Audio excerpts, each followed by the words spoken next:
From Neural Newscast, this is Buzz, tracking what's trending and why it matters.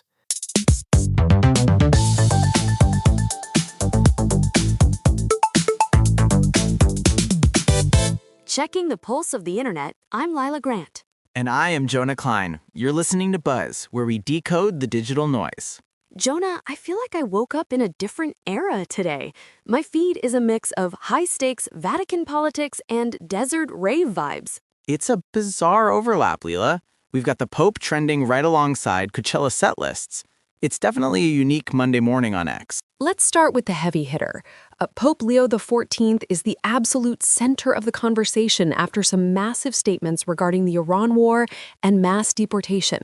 Right. This really caught fire after a 60 Minutes transcript started circulating. CBS News reported that the Pope's comments on these issues have actually inspired several American Cardinals to speak out more forcefully.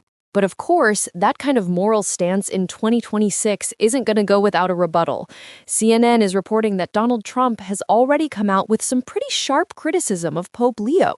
The friction is palpable. According to the AP, the clash is centered on the Pope's specific critiques of nationalism and certain immigration policies.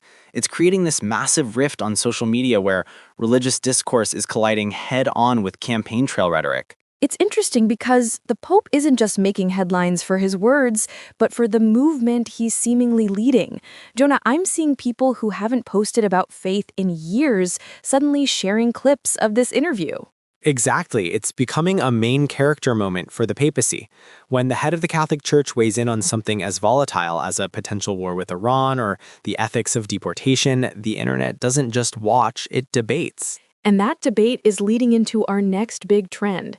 Catholic is actually trending on X as its own category today, but not just because of the political drama. Yeah, there's this fascinating duality happening. On one hand, CBS News did a follow-up on what they're calling a quiet revival.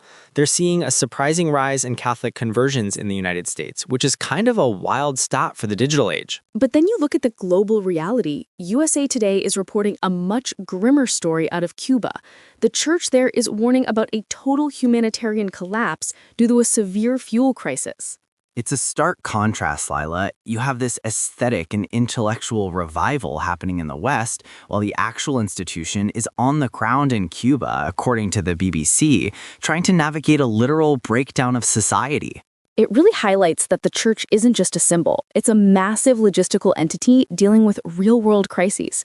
People on X are sharing these reports from Cuba alongside clips of the 60 Minutes interview, trying to piece together what the church's role actually is in 2026. It's definitely moving past just thoughts and prayers into very direct and sometimes controversial political action.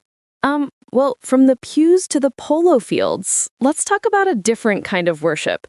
Jonah, did you catch any of the Coachella livestream? I was glued to it, especially Karol G. The LA Times is basically saying she owned the weekend. That's insane. The La Bichota energy was through the roof. The LA Times even published her full set list because people were so desperate to recreate the vibe at home. The live stream numbers for her set were astronomical. It really proves that the Latin music explosion isn't just a trend. It's the new standard for what a headliner looks like at Coachella. And it wasn't just the music, it was the spectacle. Between her, Big Bang, and FKA Twigs, this year's live stream felt more like a global event than just a music festival in the California desert. Absolutely. The way Karol G commands a crowd, it's viral by design.